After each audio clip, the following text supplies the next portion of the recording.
These and other channel supporters make my videos possible.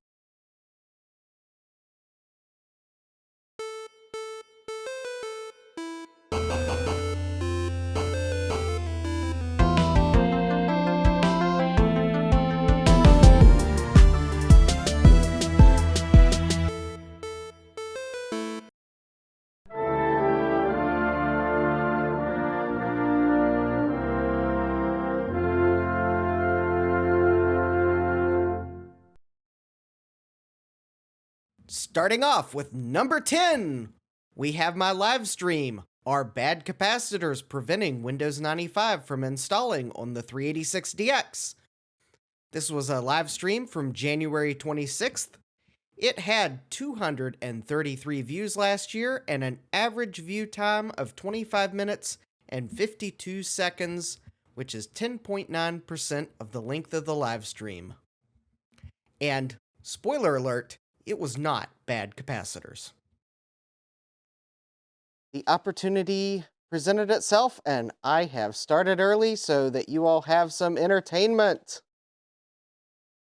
Because what would our Thursday night be without our live streams? And quite honestly, I thought I might need more time, so. But I have my trusty, and by trusty, I mean I bought it on eBay because it looked cool. 386 board here. It's got my oh, you can't see it because my head's in the way. It's got the Cyrix Fast Math 40 megahertz 386DX. Right now I have 4 megs of RAM in it, 128K of cache. This controller card that didn't match the eBay picture. Foreshadowing my 8-bit video card, and a lovely adapter that converts ATX power to AT power. And I also broke down and bought the biggest toggle switch that I could find at the hardware store that was plastic, so that I can do things like this. Turn it on. So, this computer has an interesting problem as configured. So, anyways, if you try to start Windows by typing Win and hitting Enter, you will see the splash screen, and then you will see the DOS prompt. That was so fast, I will... Oh, and then if you try to relaunch it again, the computer hangs. All right. If I put this ROM chip in place of this ROM chip, I can actually get Windows to start. And you're probably thinking, what could be on that ROM chip? Item number 2. With the original ROM, if I put this controller card in, which I actually only received yesterday, if I put this controller card in place of the one I have in it, Windows will start. Past week. Retro Techie, my middle name is Danger. You should know that by now. As in, I am a danger to computers sometimes. Actually, no, my middle name's not really Danger, but that is not important for this live stream. What is important is...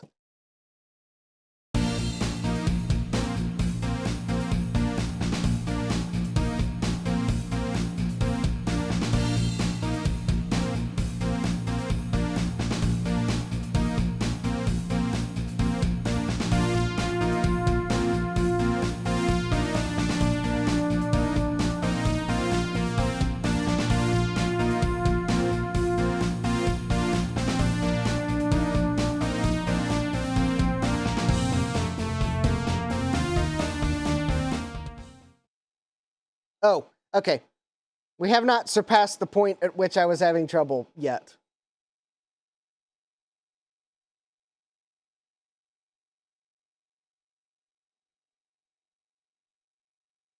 If we get to 100% here and it continues, then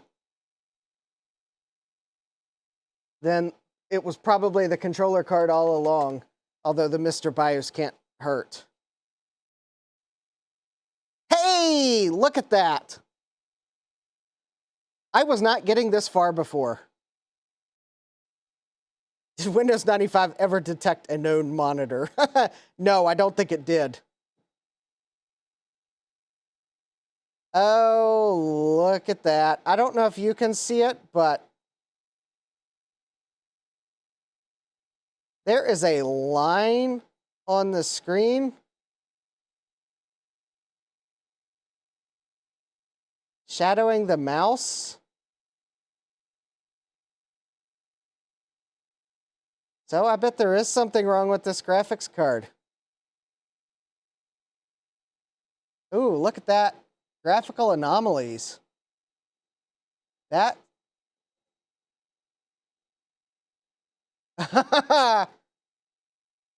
It might be bad VRAM, Jeremy. That. Because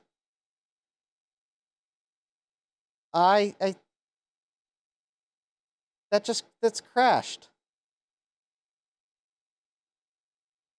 Well, Windows 95, the epitome of reliability. Oh, I think I just. Oh. Oh no! Windows has encountered an error in the registry. Oh, and I just noticed something, which I couldn't see because of my overlay. Does anything look suspiciously wrong about the left side of the screen? Like how I think there's like pixels missing?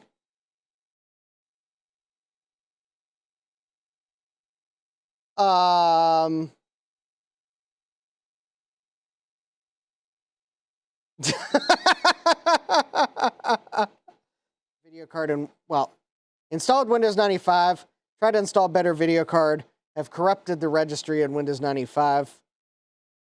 So might be bad RAM or marginal RAM. I don't know. It could be the Mr. BIOS. Maybe the Mr. BIOS was the bad thing to do. Maybe this other controller card has a problem with it too. I don't know. We'll see. At number 9, we have my live stream. How do I select capacitors for recapping power supplies? This was a live stream from June 13th. It had 242 views last year, with an average view time of 9 minutes and 40 seconds, which is 4.2% of the length of the live stream. Ooh, look at this. Add-on card for personal computer, complete with the wonderful desktop publishing with the huge space. It's almost like that maybe there was another version of this box that said add-on card for IBM mainframe, maybe? I don't know. Add-on card for impersonal computer? Who knows? But at least it passed quality control. The date stamped on it is, I'm going to call bogus because it says 12th week of 1976, but I have it on good authority that the chips on this card were not around then. Yeah, I know. Yeah, this is going to bring a blast from the past, I know. I found an eBay seller that was selling 2 of these. They were $10 a piece. No, look at that. These are, I think they're 1 megabyte Cirrus Logic video cards with the CLGD 5428 chip on them. You better believe I jumped on these when I saw they only wanted $10 a piece. That, I think, was a good buy for $10 a piece. In fact, if I say so, it was a sharp find on eBay. Har, har, har, har. Yeah. So yeah, blast from the past box. I'm definitely keeping one of the boxes because I'll put this on my shelf because if you bought computer components in like probably the early to mid 90s, you quite possibly got some of your components in a box. A quite generic box that looked just like this with a super generico label on the side. So yeah. Awesome find. So the point of this stream is to walk you through how I would determine caps to recap a power supply. It's not necessarily to say, should you, but how would I do it? Because as far as I know, all the power supplies I have that are the AT-style power supplies, they are generic enough, there's no recapping guides, and quite honestly, for some of them, it's probably not even worth my time to make one. Like this one. There's no brand information, so I couldn't even identify it to someone to say, this cap guide goes to this brand power supply, because there's no brand on it. there's no guarantee if you got the recapping guide that it would even work when you opened your power supply. I'm going to use the calipers and my eyeballs. So basically what I'm going to do is, the first step I'm going to do is determine the sizes of all the capacitors in the power supply. And then I will go possibly search for replacement caps, or at least I'll identify some that I would purchase. Yes, they are. This power supply is supposedly rated for 220 or 110 operation, so those are underrated. So these will automatically get upgraded to probably at least 380 volt rated. It shouldn't significantly affect the power supply.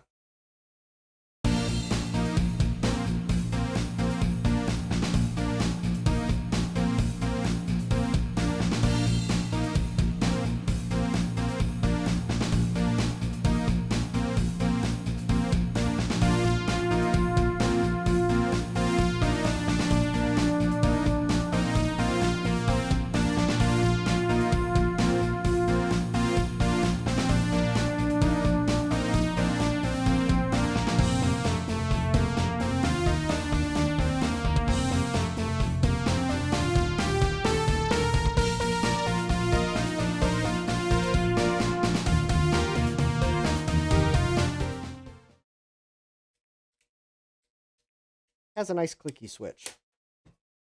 This power supply was so full of a fine silty dirt that you probably won't recognize this, because I don't think I've shown it after cleaning it.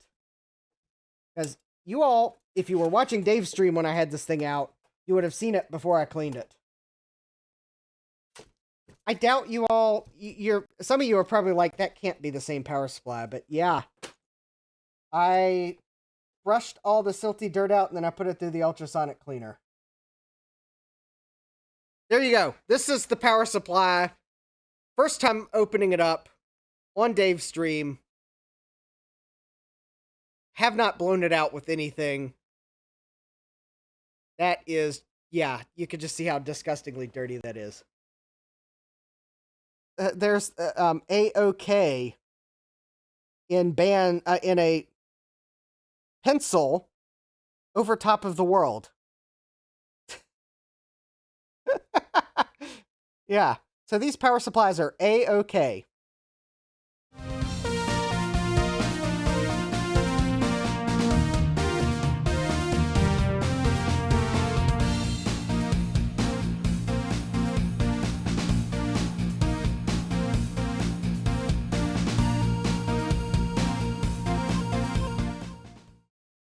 So I'm going to go ahead and call it now. I think I have a relatively successful. I've got cap lists for 2 power supplies. The 1 power supply, I've already got the caps in my Mauser cart because I walked you through how I would select them. The other one, I'll follow the same process to order caps for it. At number 8, we have repairing broken and 4 parts Trident 8900D based ISA video cards, because apparently you all like seeing me punish myself. This was a live stream from February 23rd, had 243 views, and an average view time of 18 minutes and 58 seconds, which is 8.2% of the length of the live stream. Welcome back to Computerized Start Live, the show where I have to make some sort of mistake. Either I'm late or I forget to turn audio on. Or both. Curious. Now, some people accuse me of delaying to drum up suspense over my pile of broken for parts cards, and yeah, maybe I did. I mean, for all you know, here's my broken for parts cards. No, just kidding. So, the first video card I have that is not working correctly is the Trident 8900C that I ordered from Canada. All right, video card number 2. I believe this one I have shown on the channel. This is the Trident 8900D that I bought off eBay in December and didn't realize it was going bad until after the return period ended. So this one I did not get refunded on. I paid for, and now knowing how quickly it failed, I paid too much for it. So this is the card. This is a Trident 8900D-R. This is the one I bought off eBay. It didn't work, and the seller refunded me, and they told me to recycle it locally, so I'm going to take parts off of it before I recycle it. Handy too. All right, cards 3 and 4, which I'm going to be very careful about for a reason that you'll eventually figure out. These are the two untested for parts cards I got off eBay. They are both Trident 8900D-R cards. They have no bracket on them. They were untested. They were 4 parts. Doesn't work. Blah, blah, blah, blah, blah.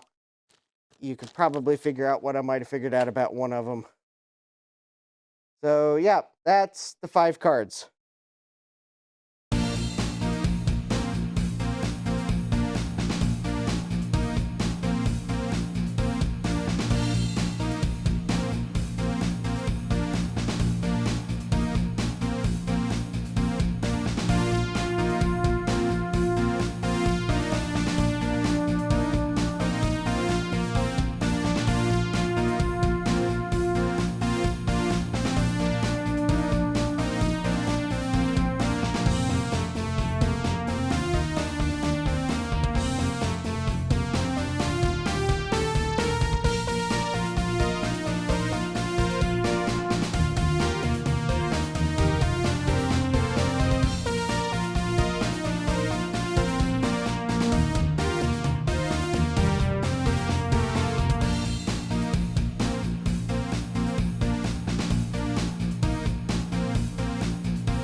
So this is like, yeah, this, okay. So for the record, the 4 parts video cards I bought, knowing they were for parts, I thought it could be fun trying to repair them.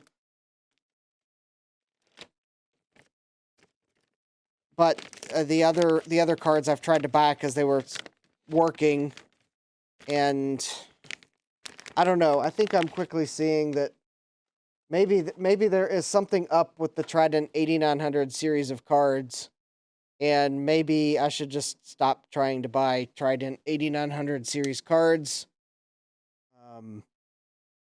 I've bought Trident 8900 cards because I thought they would be decent based on a video from it's not Phil's Computer Lab.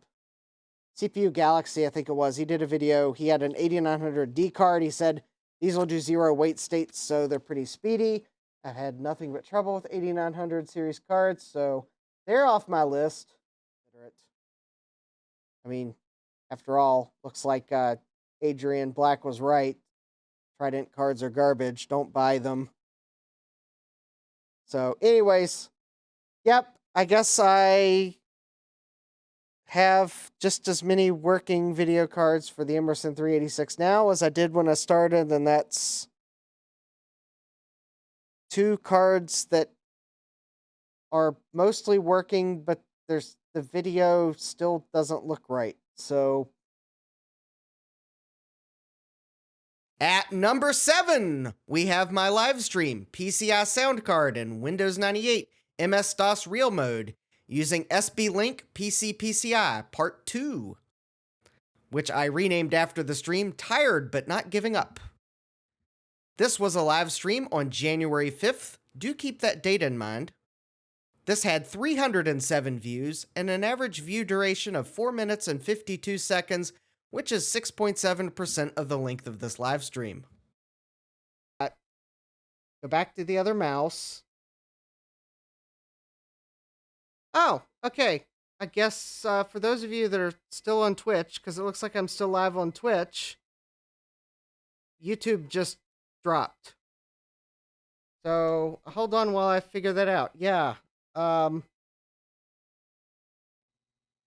right. So Windows, Joe is saying Windows R,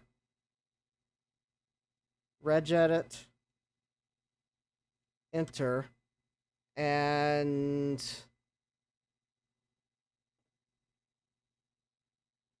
H key local machine. Yeah, remove will just cause it to redetect next time, and it'll have the same conflict. Delete the entire enum key. Am I sure I want to delete this key? No, but Joe's telling me to do it, so it's probably fine.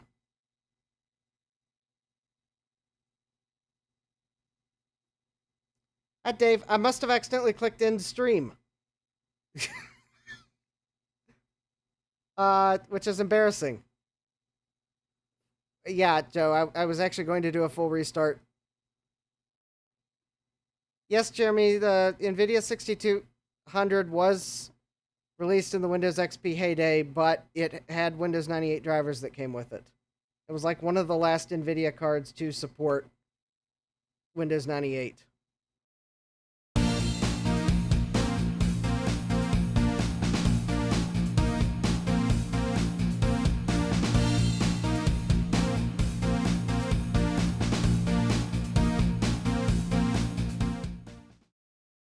Okay, do not remove anything I don't tell you to.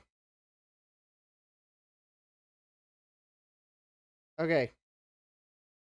Well, I wasn't going to remove anything, but obviously I know I need to remove something because there shouldn't be 2 display adapters there. Also, it appears as if I have 3 keyboards. That also looks weird. Find items with yellow exclamation points. Got it. I have 1, 2, 3. I have 3. I want to delete the item that is identical in name that does not have the exclamation point. Okay. These 2 are not identical in name. Oh, or identical in function. Okay. And I'm presuming no restart.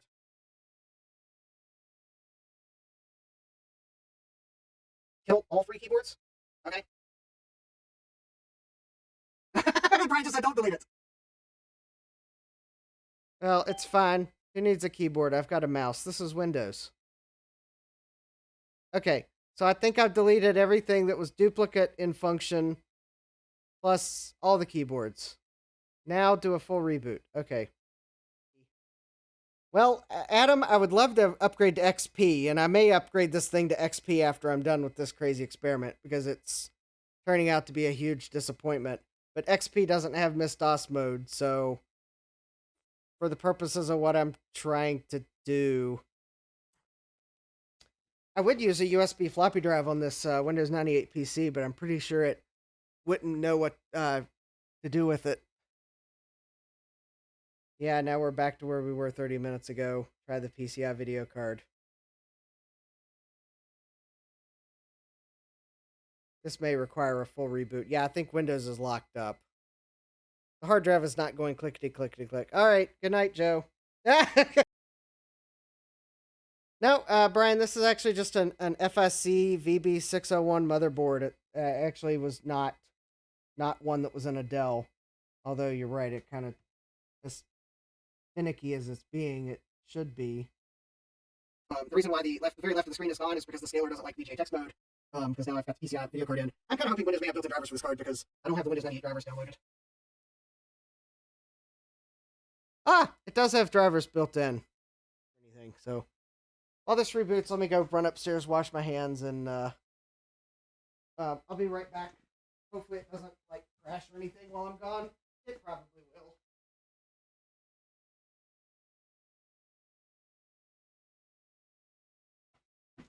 And I see that Windows did about exactly what I expected it would do.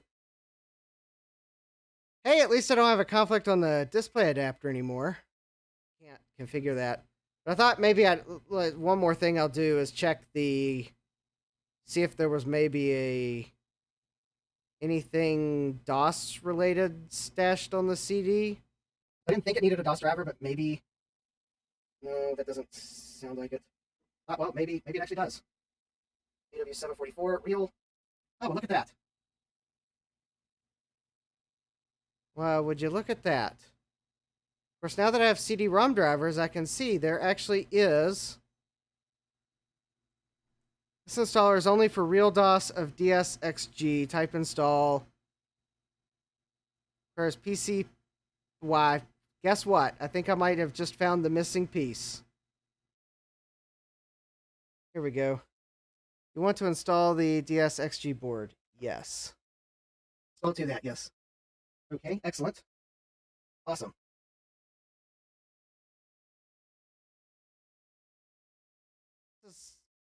Legacy audio enable. Port address 220, DMA1, 388, 330, 201. IRQ mode is interrupt A. I'm hoping that's correct. DMA mode, PC PCI.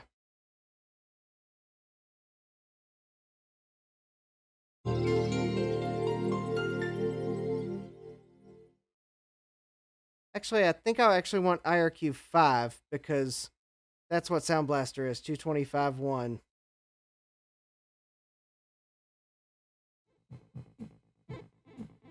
There we go. I'm in DOS mode. It is doing ad-lib sound. I have Planet X3 running, which does ad-lib sound. I think the next step is for me to find a game in my collection that actually does sound effects and not I guess sound effects that aren't going to come out of the FM synth. So that'd be the next test. And then One Bit Fever Dreams has me wanting to order a PCB for the Pygus project to run Pinball Fantasies with Glorious Gus music. Yes, I will have to check that out. Well, I mean, I guess I did accomplish my mission tonight, Jeremy. It just took a bit longer than I had anticipated. And, well, I kind of wanted to get to work on DOS 622 as well, but I guess I didn't realize there was drivers because one thing I hadn't done, embarrassingly, is just stuck this disk in a computer to see what was on it.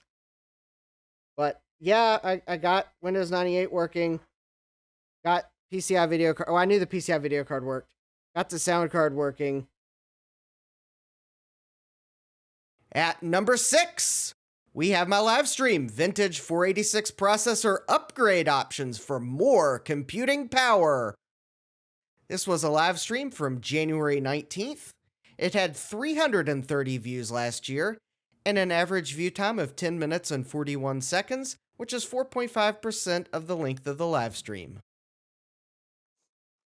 Well, I have a few goodies here.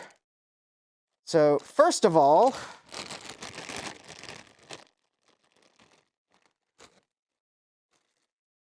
I have it is a PNY upgrade of some sort. So there's the PNY brand. It's got the AMD 5x86 on it. It's on a little adapter doodle because it's the thing that needs an adapter doodle. It's got jumper settings, and you can still find the jumper settings online. This is supposedly just like plug and play. How hard could it be? Could be incredibly hard. It could be incompatible with this BIOS. We'll see. Although, given the lineage of the AMD processors versus the Cyrix processors, it has a better chance of just working. Because actually, that was one of the more compatible upgrade options, apparently, besides something like the Intel Overdrive.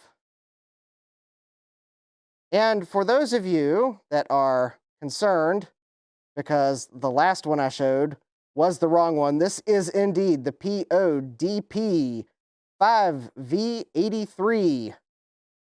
And this goes in the Intel Overdrive socket. It has a few slightly bent pins I will have to tweak back into place, but this is a plug-and-play upgrade and should be compatible.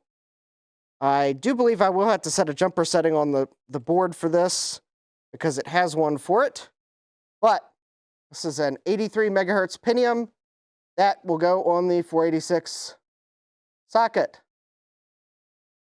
Now, of course, I don't know which of these two will be faster. This one's got a Pentium rating of 75. This one's an 83 megahertz. We'll see. The Intel Overdrive is probably going to be just a little bit faster.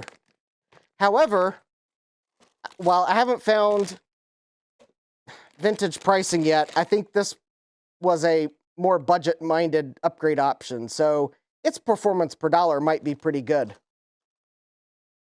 I haven't found original pricing on this, but I suspect it was at least $499, if not like $599 when it first came out. Other upgrades I have, I do have one other processor upgrade. All right, now I cannot install this upgrade tonight as much as I would like to because the heatsink I ordered did not arrive in time. The adapter also has a few gently bent pins, so I may have to shape them back into place. But I have an AMD AM486DX4 120. Now, this does require 3 volts, heatsink and fan required, which I can't plug it in. But this I found on eBay for like, I want to say it was like 40 bucks was their buy it now price, and I just bought it. It is actually on an adapter board that you could buy back in the day that will let you plug in a faster processor into a 5-volt only system. And I am hoping that these jumpers are set correctly for this processor. I can change the bus speed on this motherboard to 40 megahertz, and given this is the AMD processor, it will probably work fine. But I have one more upgrade, and if these don't work, I've got more chips sitting beside me. So this motherboard came with a whole whopping 64K of cache.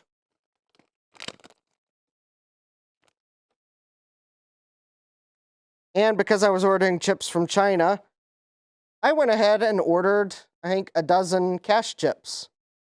Now, assuming these are actually the cache chips they claim to be, these are UM61 256AK-12 cache chips. And 9 of these, because there's 8 cache chips plus 1 tag RAM chip, will upgrade this board from a lowly 64K of level 2 cache all the way up to 256K of cache memory.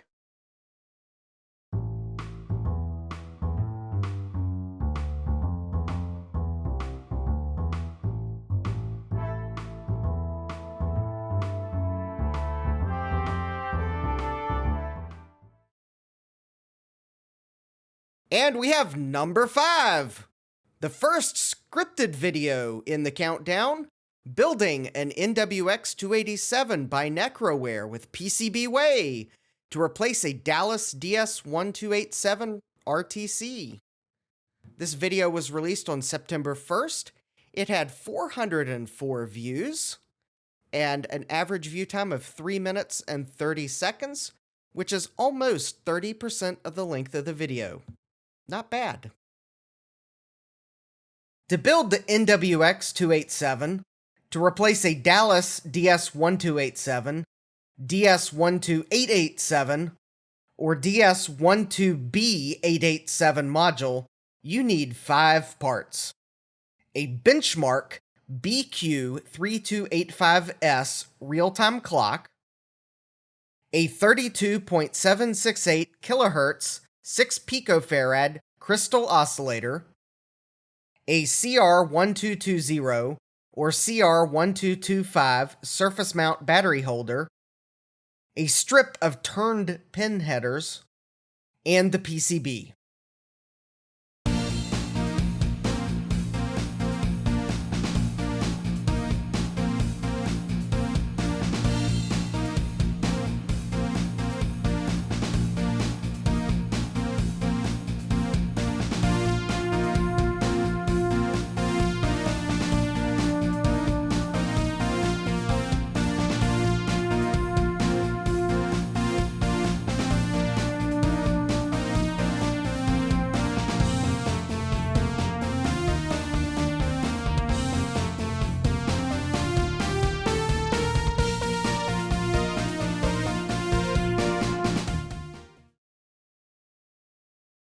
At number 4, we have the first part of the live stream PCI sound card in Windows 98 MS-DOS Real Mode using SB-Link PCI. This was also a live stream on January 5th. It had 436 views and an average view time of 9 minutes and 17 seconds, which is 4.9% of the length of the live stream. Now, why did I have 2 live streams on one night? Because my restream provider dropped the feed to YouTube. Oopsie. Which is why I said everything went wrong on the thumbnail.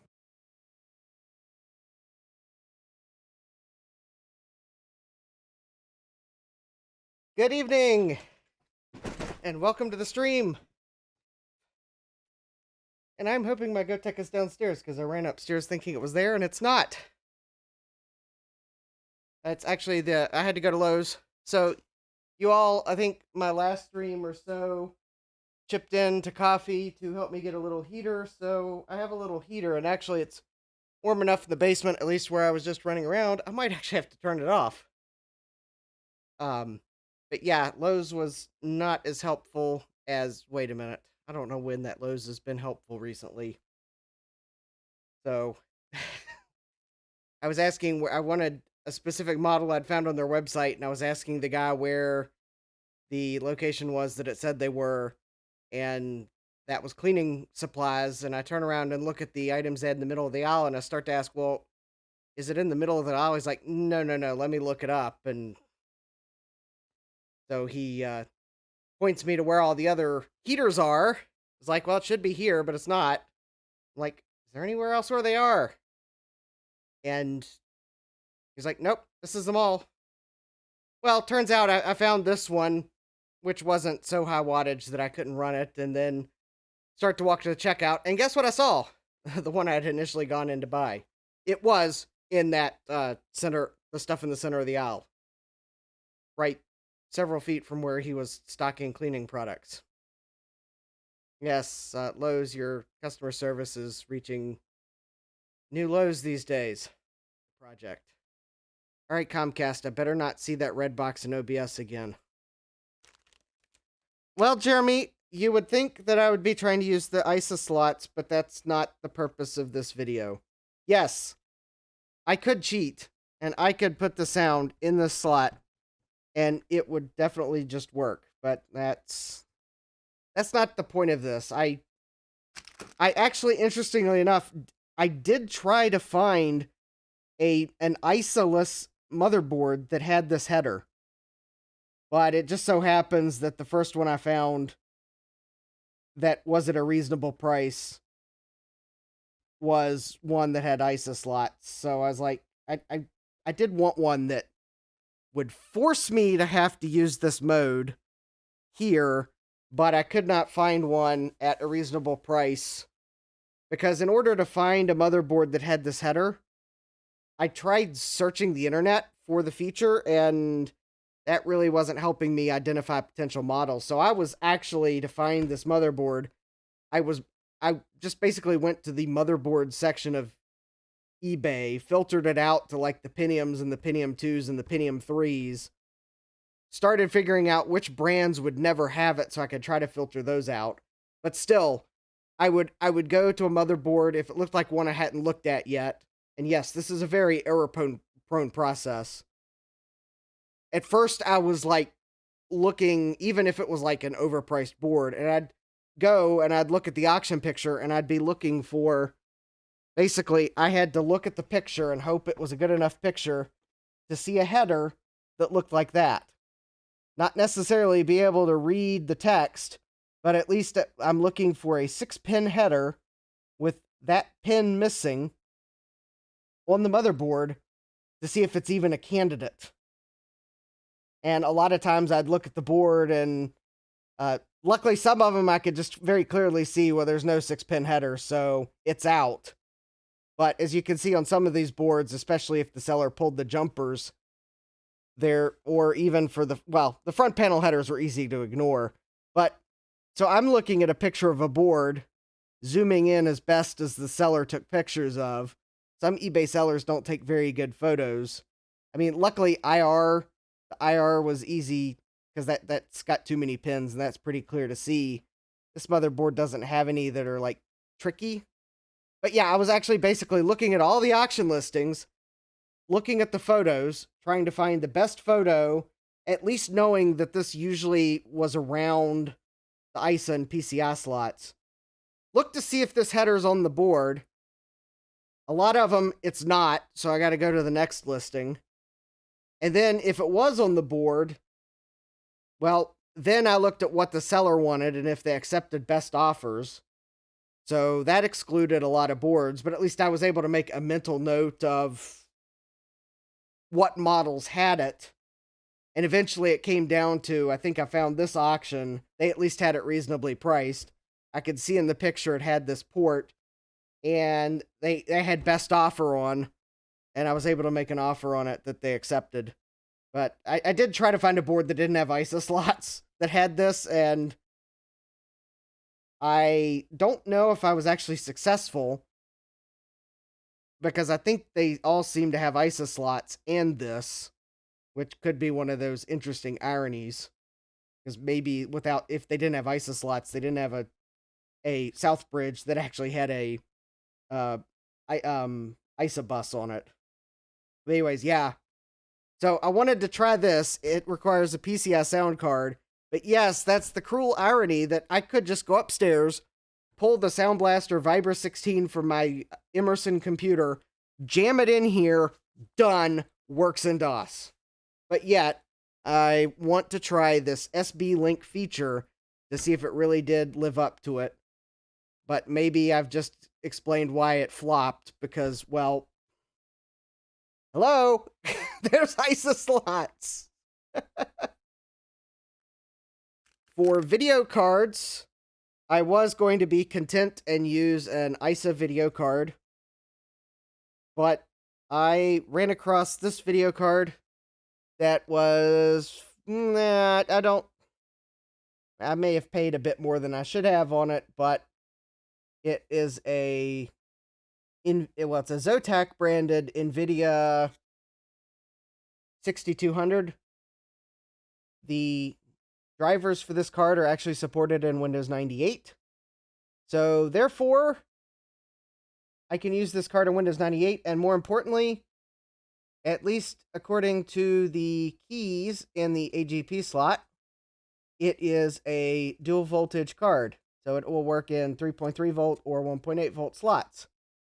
Now, I kind of thought that maybe this chip was new enough that it's really technically a 1.8 volt chip, but well, maybe it's actually technically overclocking it at 3.3 volts, but well, Zotac put both keys on it, so I'm going to go by the keys that are present. So, yeah, I think Jeremy's trying to point out that my, just because a card has both voltage keys on it doesn't mean that the chipset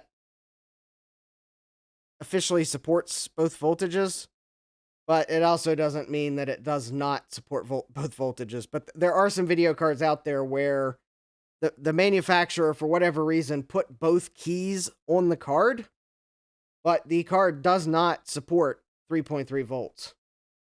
So it is quite possible that I will fry this video card when I power it up.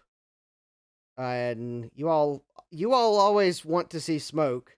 I haven't looked up whether this card really is a dual voltage card. I just looked up to see if it supported Windows 98 and then was done with it.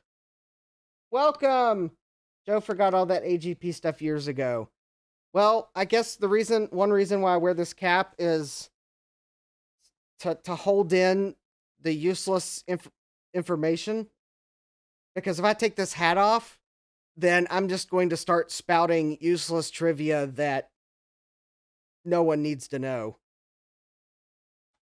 But I guess if we do get to a scenario where someone realizes that they're in the real life version of 24 and the bad guys planted a bomb somewhere that the diffusal key is random trivia questions, then I'll take my hat off and try to help out. But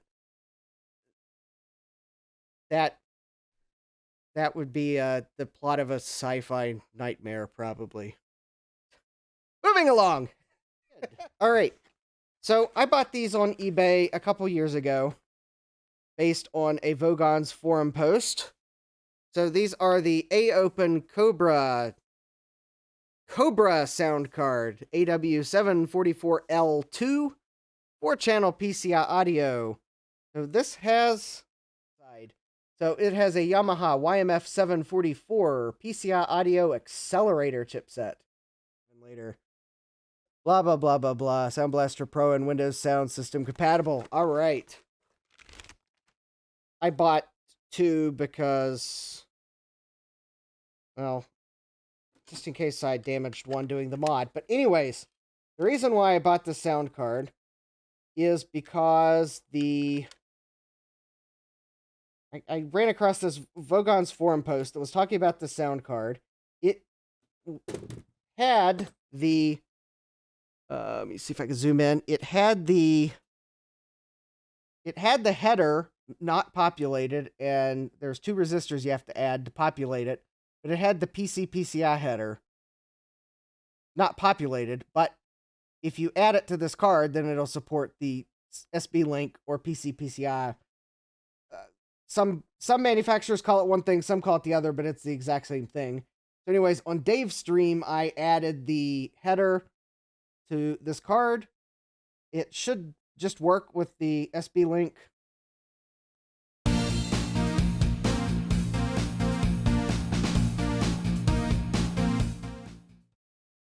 It says Windows 98 Second Edition, if anyone's wondering.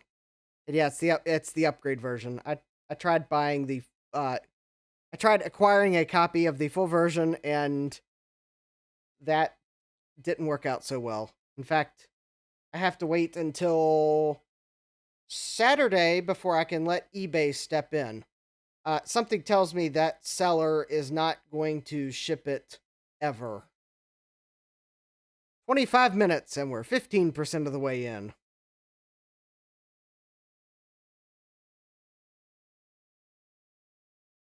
Which, by the way, most eBay sellers, I think, want ridiculous prices for Windows 98, but so I found one that didn't want a ridiculous price for Windows 98. I was kind of concerned by the recent negative feedback that they might have, vanished from the face of eBay. But the price won me over, and I attempted to buy it now. Man, that still hasn't shipped. In Cam, though, there are some things that I do want the box of because they're just ridiculous or something like that. Have you ever really seen, I mean, you realize, probably looking at this is a big box. But for those of you that have never seen exactly how big a Microsoft Assembler box is, this is yeah. I mean, I don't have the largest hands in the world, but this is what, I mean, LGR talks about big box games. Hey, LGR. Microsoft one-upped your big box games. That is what I call a big box. And yet it's on only like maybe I think like 2 or 3 floppy disks.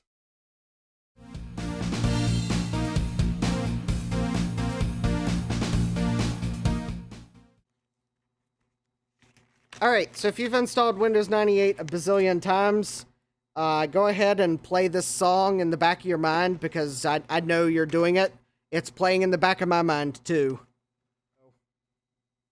Yeah, yeah, that song lives free in all of our heads that installed Windows 98 back in the day. Yeah. I mean, Microsoft should be paying us for the storage fees for that song.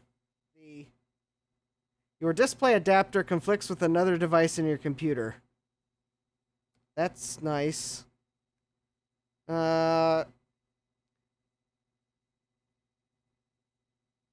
This device cannot find any free input-output range resource. Oh, ew. Gross. Gross, gross, gross.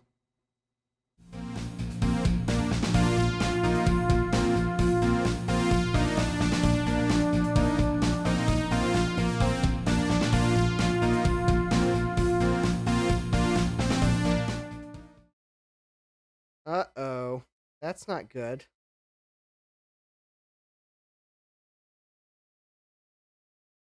Windows is running in safe mode. Safe mode. Safe mode. Safe mode.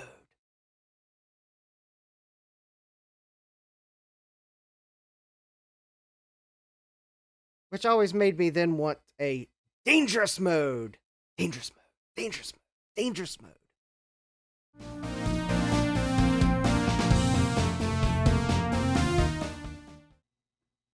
Well, at least it didn't tell me my graphics card is conflicting with the IRQ blah blah blah blah. It's Windows 90. Yeah, Nick. Hey, Nick, welcome. Yeah, Nick's saying, it's still conflicting, of course.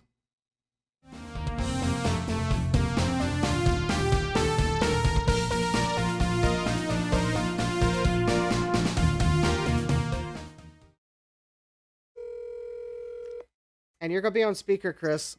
Oh. Hey, I'll mute this so we don't get stereo here. All right. Hey, Chris. Welcome to the stream. I saw you let me get my phone, and it was like 15 seconds later that my phone like rang. So, okay. So what we want to do here is let's go to properties and look at resources for that. Okay. Oh. And I can't see your screen because, it's going to be 15 seconds behind. Oh, yeah. Okay. Well, I can let you know what we got because, actually, the sound card is, like, doing things auto-magically. Yeah. Okay, so I got Device Manager. Okay, so the GeForce 6200. Yep, still have the yellow exclamation point? Yeah, still have it. The sound card's working. Cool, yeah, I saw that. So you were going to go to properties and then go in and look at resources for that video card. All right. And there should be like different resource configuration profiles. See your screen update. I love it. Oh my god. Oh wow, it's Yeah. So you run the resources tab, and then you can see there should be like different profiles or set manual configuration. Yep. So it looks like it's conflicting on 1, 2, 3, 4 memory ranges. Turn off use automatic settings. Okay. And let's just try to like choose one of the other basic configurations. All right. There are none. See if one of those doesn't conflict. Yep, what Jeremy said in the chat just now, which is also probably 10 seconds behind. Oh, first of all, rule number 1, grab the correct mouse. Change setting. All right. Oh, that can't be modified. Uh-oh. Can't be modified? Joe thinks he sees the issue. Yeah, so system board, we can go and turn off system board extension, but this might be like a PM. Maybe I wonder if we need to clear the ESCD data or whatever it is on startup, and that actually might. Oh, yeah. Because the fact that it's conflicting with it's just board extension for PMP BIOS is kind of weird, but it's also trying to use a huge honking memory range all the way from 000 to Lord. That's like the entire memory Yeah. range. Something else you might try. This is a PCI video card. It's AGP. Ah, shoot. Because with PCI, sometimes resources are held based upon slot number.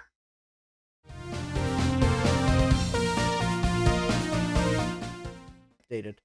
Okay. Do you have any PCI cards? I do. It is actually, yes, right here. Oh, Adam McGee flew to another state to do a Wi-Fi survey, and they hadn't finished building the place. Without ceilings or doors, I can't measure anything. Yeah, Adam, that sounds like quite the most useless Wi-Fi survey. This is Windows 98 2nd edition, Thomas. 8-bit ISA video card. If it comes down to it, I'll go upstairs and get it. RAM is easy to come by for that card. Well, I had trouble figuring out what the RAM should be to buy it from eBay, so I bought it from somewhere else. But I did find it. Retro Techie, you're funny. I don't think an RTX 3090 will fit. Yeah, I can emulate 100 of these on a 3090. You're right, Joe. Okay. Not plug and play BIOS. Go back to the graphics card and confirm what you need to disable. All right. Oh, go back to the other mouse. At number 3, we have the final live stream in my top 10 countdown. Restoring and upgrading the Macintosh LC475 from Japan for Marcintosh. This was a live stream on March 23rd. It had 473 views and an average view time of 14 minutes and 3 seconds, which is 5.3% of the length of the live stream.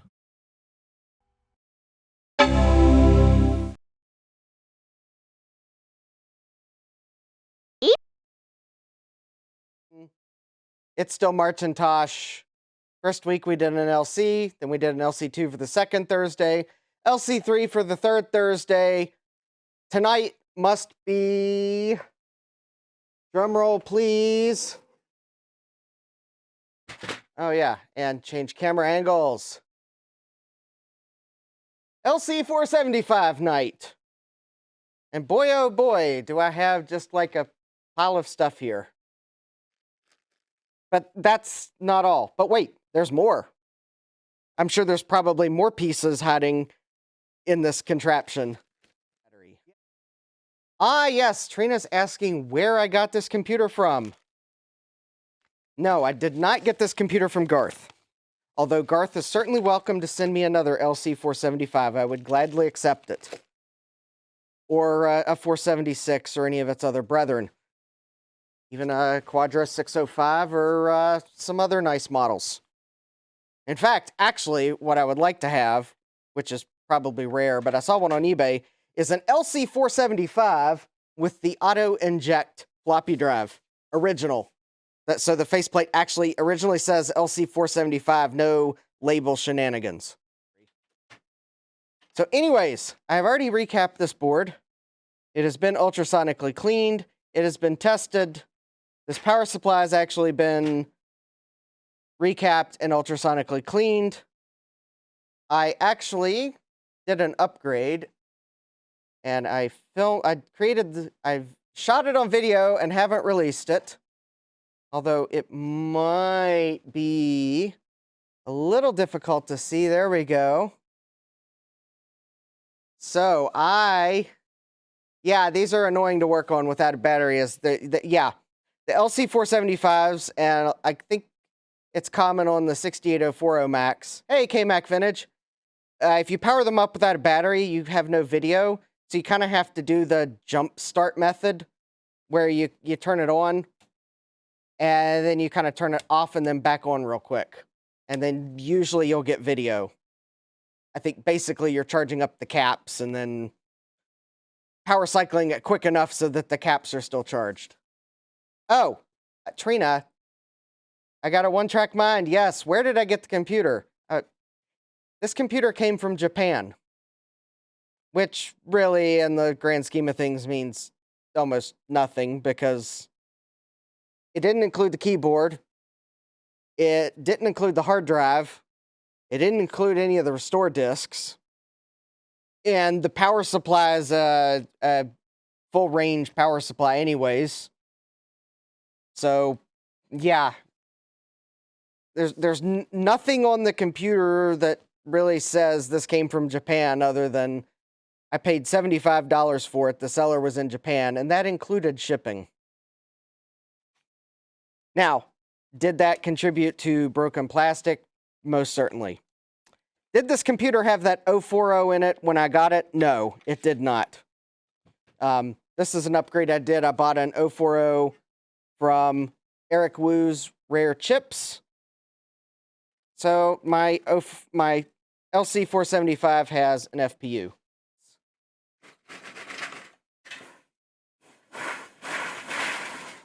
Now my desk has more plastic bits on it. And as a special added bonus, this case is actually about to fall apart.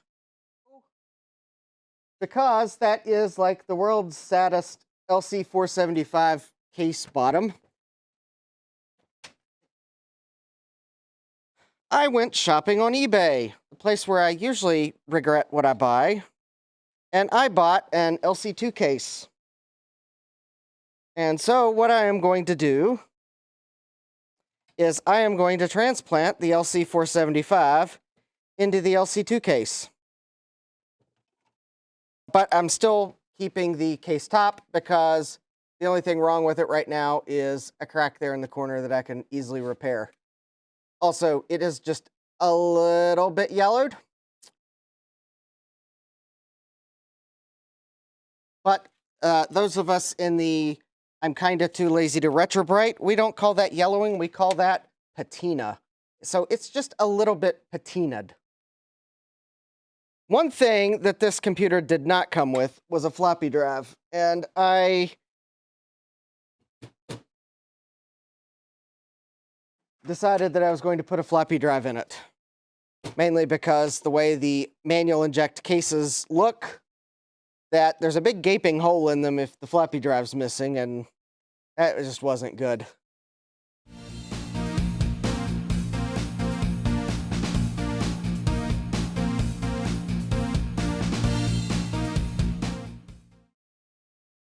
And by the way, Garth, if Jeff Goldblum does come to hunt me down for copying his commercial, that's fine. I wouldn't mind shaking his hand, even if he is kind of shaking his finger at me like, you stole my commercial idea. I'll still shake his hand.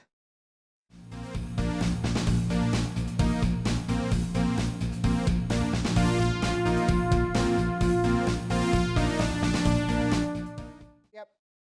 6804 processor. Now, this came with a 68LC040 processor, but I have replaced it with the 68040. This is actually a brand new Tataran battery for maximum vintage look. So I don't need to remove it because it's actually was made April 21. I'll even zoom in to so that anyone can see that is actually, yes, I did not want to buy the Tataran batteries because I wanted to make it more obvious that it wasn't an old battery, but yeah, that was the best deal I could get at the time when I bought them, so I got Tataran batteries. Mainly because I didn't feel like driving down to Batteries Plus to get their batteries, which are kind of overpriced, because at least they have the benefit of Apple never used the brand they sell, so it makes it very obvious that, oh, that's not an old battery, potentially. So I know, remove it, it's evil, but these, basically my theory on batteries is if it's in an active use computer, it gets a battery. Although honestly, I should probably stop putting these on because it's broken. But the moment it is no longer active use, the battery comes out. So actually, I think all 4 of my LCs have a battery in them right now because they are pending a video. But yeah, the moment I finish with the video, the batteries are coming out of all four. So if I had a checklist for when I make a video, remove the battery would be like the first post-video step. Is like, did you remove the battery from all computers in the video? Check. But yeah, this is what I call active use. So it has a battery to get past the wonkiness. And let's finish our little tour. So I've got a 68040 in here. I still have the original processor. It was a 68LC040. I think the original was clocked at 25 megahertz. This one's a 40 megahertz, assuming that was actually a real speed grade of 68040. But I have not overclocked this computer, and I might not. But since this was my first 040 computer, I splurged and got a full 68040 for it. So I think this is the sound chip. Here's the infamous sound area where the electrolytic capacitors like to leak and corrode things. There's the egret chip. Luckily on this computer, egret chip was not green. Probably partially because there's fewer capacitors in the 475 than some of the other LCs. I think that's the SCSI chip. Yeah, that's some other chip, and there's some other chip, and some other chip, and some other chip. Yep, there, grand tour over. But because the LC475 has a 5 megabit SCSI controller instead of the like 1.5 megabit SCSI controllers in the other LCs, I spared no expense, and I got one of the brand new Blue SCSI V2s, and I have a SanDisk card. Should be the Extreme Pro, so hopefully a fast enough card. And that is what I'm going to put in this computer. 6. So I have System 761 installed. There is 4 megabytes of onboard memory, and I have a 32 megabyte SIM installed. It's one I picked up on eBay. That is a low-profile SIM. It actually appears to be one that was made back in 1999. And I think it was made for some IBM something or other, if I remember the label. But luckily, the Macs that use 72-pin SIMs aren't too picky on what they use, as long as it's not like some oddball memory. And I think this is just a fast page SIM, or no, it's an EDO SIM, but the Mac's probably using it in fast page mode. But the key thing is it's low profile, because one thing about the LC475 that you'll want to keep in mind, and Garth warned me, that depending on the size of the SIM, and this especially gets to be a problem when you try to put a 128 megabyte SIM in here, if there's memory modules on the bottom of the SIM, if it's much taller than this SIM is here, then the memory modules will actually touch the processor, and it might not the memory might not seat. Let's run a little benchmark here on the Blue SCSI. This is the 1.1.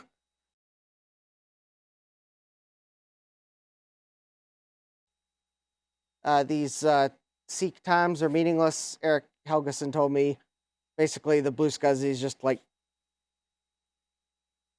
I think the Blue SCSI 1.1 just basically when it gets a seek request, it pretty much immediately tells the SCSI controller, oh, I'm there, which is why all those seek times are so close to each other.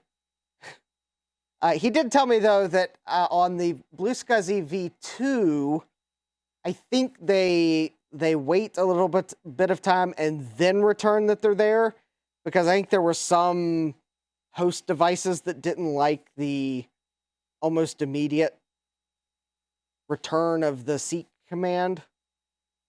But pretty much the seek times are meaningless. It's a solid state device. There is no seek time. So there you go. SCSI V, SCSI 1.1a, max read 1228 kilobytes a second, max write 1222 kilobytes a second. That's pretty snappy there.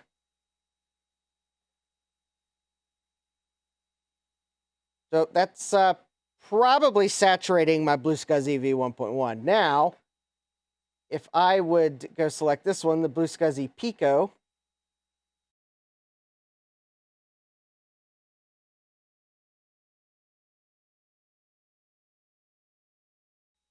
So there we go, max read of 4317 kilobytes a second. And max write 3882 kilobytes a second.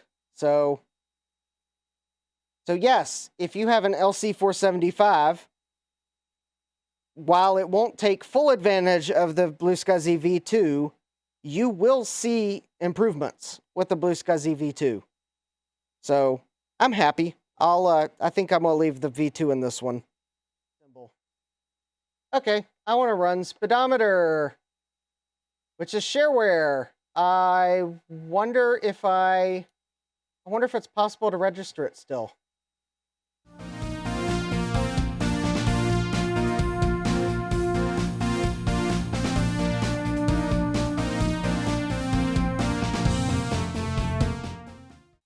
Oh, there we go. My tests are done. Yay.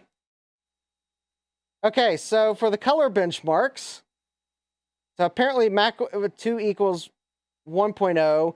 So this 475 is an average of 4.245 times faster than a Mac 2, which that makes sense. Okay, that's cool. FPU benchmarks. So Mac 2 is 1.0, or average, I guess, 8.9 times faster on the FPU benchmarks. Mac Classic is 1.0 for this one, average of 51.5 times faster than a Mac Classic. Wow. Power of the 040. That's pretty cool. Disk 8.601. All right. So anyways, so 475, I guess I realized it was kind of a cheating video because I'd already recapped it on a different stream or something, but I still kind of had to put it back together and test it out. Found out that I got a problem with the Blue SCSI, so it's all good. At number 2, we have a scripted video, building a PicoGus with PCBWay to enjoy the Gravis ultrasound experience. This video was released on May 15th. It had 1,107 views and an average view time of 6 minutes and 48 seconds, which is almost 17% of the length of the video. The PicoGus is a Raspberry Pi Pico-powered ISA card for your vintage computer that emulates various sound cards. Those sound cards include the Gravis Ultrasound, or GUS, hence the name of the project, AdLib, MPU 401, Tandy 3 Voice, and the Creative Music System, or Game Blaster.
And the #1 video is there was a surprise inside my Macintosh Performa 600.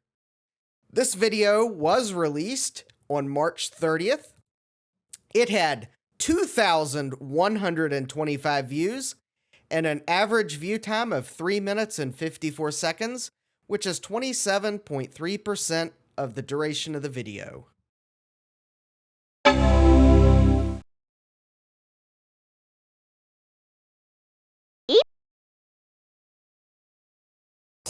Hello everybody, Justin D. Morgan here. Don't adjust your computer. I am at RetroTech Chris's place because we have been out thrifting and I have picked up some eBay finds that I bought from McLean Surplus since I was going to be in the area. I have here an Apple Extended Keyboard 2 and a Performa 600. And while I'm here, we're going to take a look at what's inside and see if it chimes. And, oh, Chris, we need another camera angle here. And the first thing I see is there is a card in the PDS slot. And I was not expecting this. And this is an accelerator card of some sort. And that appears to be a 68040 processor. And I do not see any other markings on it as to who made it. So we'll have to check this out later. I guess if anyone recognizes the card.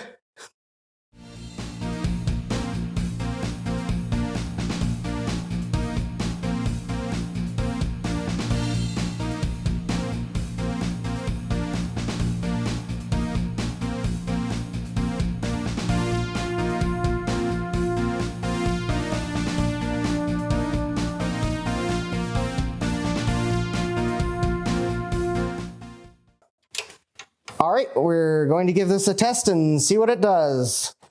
3, 2, 1. And it chimes.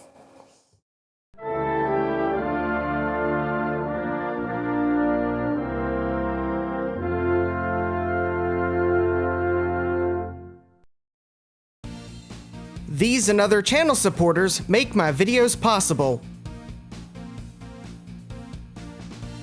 You can become a channel supporter too on Ko-fi or Patreon, with tiers starting at just $1 or local currency equivalent, and your name in the credits starting at $5.